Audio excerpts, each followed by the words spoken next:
Hi students, welcome to our channel. Today in the video Tamil Nadu Paramedical Counseling 2024 உடைய date தான் பார்க்க போறோம். Form D and Diploma Nursing இந்த கவுன்சிலிங்லாம் பார்த்தீங்கன்னா ஒரு சில ரூல்ஸ் அண்ட் ரெகுலேஷன் இருக்கு. அந்த ரூல்ஸ் அண்ட் ரெகுலேஷனை பேஸ் பண்ணி தான் கவுன்சிலிங்ல பார்ட்டிசிபேட் பண்ணுவோம் அண்ட் சாய்ஸ் ஃபில்லிங்கும் பண்ணுவோம். அண்ட் நெக்ஸ்ட் நமக்கு ஒரு கவுன்சிலிங் ஷெடியூல் இந்த மாதிரி ரிலீஸ் பண்ணுவாங்க. நமக்கு கவுன்சிலிங்கான ஷெடியூல் வந்து ஃபர்ஸ்ட் எல்லா ரவுண்டுக்குமே ஒரே டைம்ல ரிலீஸ் பண்ணுவாங்கன்னு கேட்டிங்கன்னா மோஸ்டா அப்படி ரிலீஸ் பண்ண மாட்டாங்க. ஃபர்ஸ்ட் இந்த கவுன்சிலிங்கான ஷெடியூல் ஸ்பெஷல் கேட்டகரிக்கும் அண்ட் ஜென்ரல் கேட்டகரிக்கும் அண்ட் ஃபர்ஸ்ட் ரவுண்ட் ஸ்டூடெண்ட்ஸுக்கும் ஷெடியூல் ரிலீஸ் பண்ணுவாங்க. இந்த ஷெடியூலில் எந்தெந்த டேட்டில் என்னென்ன ப்ராசஸ் நடக்கும் அண்ட் எந்த ரேங்க்ல இருந்து பார்ட்டிசிபேட் பண்ணணும் அப்படிங்கிற டீட்டெயில்ஸ் கொடுத்துருப்பாங்க. இந்த ஷெடியூலுக்கு கீழேயே ஒரு சில இன்ஸ்ட்ரக்ஷன் கொடுத்துருப்பாங்க. ஃபர்ஸ்ட் ஒன், உங்களுடைய லாகின் ஐடியோ பாஸ்வேர்டையோ அண்ட் ஓடிபியோ யார்கிட்டயும் ஷேர் பண்ணக்கூடாது. அப்படி நீங்கள் ஷேர் பண்ணீங்கன்னா நீங்கள் என்ன கோர்சஸ் சாய்ஸ் ஃபில்லிங்கில் ஆட் பண்ணியிருக்கீங்களோ அது மிஸ்யூஸ் ஆகிரும் அப்படின்னு சொல்லியிருக்காங்க. நெக்ஸ்ட், நீங்கள் கவுன்சிலிங்க்கு 250 rupees பே பண்ணணும். அது வந்து ஆன்லைன் பேமெண்ட்னு தான் சொல்லியிருக்காங்க.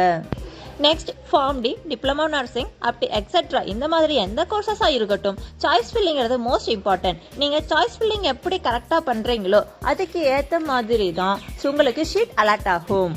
இதே மாதிரி நீங்க சாய்ஸ் ஃபில்லிங் பண்றதுக்கு முன்னாடி நமக்கு எல்லா கோர்சஸுக்கும், அதாவது 90 டிகிரி கோர்சஸ்ல இருக்கக்கூடிய government colleges and diploma nursing colleges and Pharm D colleges எல்லாத்துக்குமே சீட் மெரிட் அப்படிங்கிற PDF ரிலீஸ் பண்ணுவாங்க. அதே PDFல ஒவ்வொரு கோர்ஸுக்கும் என்னென்ன கவர்மெண்ட் காலேஜ்ல எவ்வளவு சீட்ஸ் இருக்கு அப்படிங்கறத இந்த PDFல கொடுத்திருப்பாங்க. நீங்க சாய்ஸ் ஃபில்லிங் பண்றதுக்கு முன்னாடி இந்த PDF பார்த்து நோட் பண்ணிக்கலாம். அதே மாதிரி நீங்க கவுன்சிலிங்ல சாய்ஸ் ஃபில்லிங் பண்ணும்போது உங்களுக்கு டிஸ்பிளே ஆகும். ஆனால் பிஃபோர் தட் இந்த PDF வச்சு ஒர்க் அவுட் பண்ணிட்டு சாய்ஸ் ஃபில்லிங் பண்ணீங்க அப்படின்னா நீங்க பர்ஃபெக்டா கரெக்டான ஆர்டர்ல சாய்ஸ் ஃபில்லிங் பண்ணலாம். நெக்ஸ்ட் உங்களுக்கு இதே மாதிரி தான் ரவுண்ட் 2, ரவுண்ட் 3, ரவுண்ட் 4க்கு ஷெட்யூல் ரிலீஸ் பண்ணுவாங்க.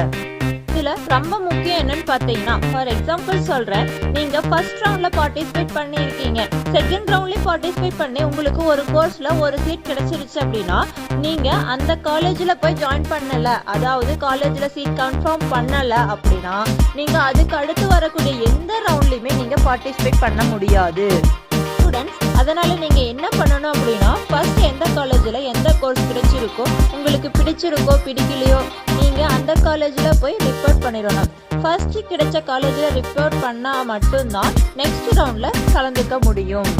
இப்போ உங்களுக்கு ஒரு டவுட் வரும், ஃபர்ஸ்ட் கிடைச்ச காலேஜ்ல ஃபீஸ் பே பண்ணிட்டோம், நெக்ஸ்ட் ரவுண்ட்ல கிடைச்ச காலேஜுக்கு போகணும் அப்படின்னா ஃபர்ஸ்ட் கிடைச்ச காலேஜ்ல ஃபீஸ் ரீஃபண்ட் பண்ணிடுவாங்க அண்ட் சர்டிபிகேட்டும் ஹேண்ட் ஓவர் பண்ணிடுவாங்க. அதனால ஸ்டூடெண்ட்ஸ் யாருமே பயப்பட வேண்டிய அவசியம் இல்லை. ஒவ்வொரு ரவுண்ட்லயுமே என்ன கட் ஆஃப் ஸ்டூடெண்ட்ஸ் கலந்துக்கணும் அப்படிங்கிற ஃபுல் டீட்டெயில்ஸுமே கவுன்சிலிங் ஷெடியூல கொடுத்துருவாங்க. இந்த இன்ஃபர்மேஷன் உங்களுக்கு யூஸ்ஃபுல்லா இருந்தா உங்க ஃப்ரெண்ட்ஸுக்கு ஷேர் பண்ணுங்க.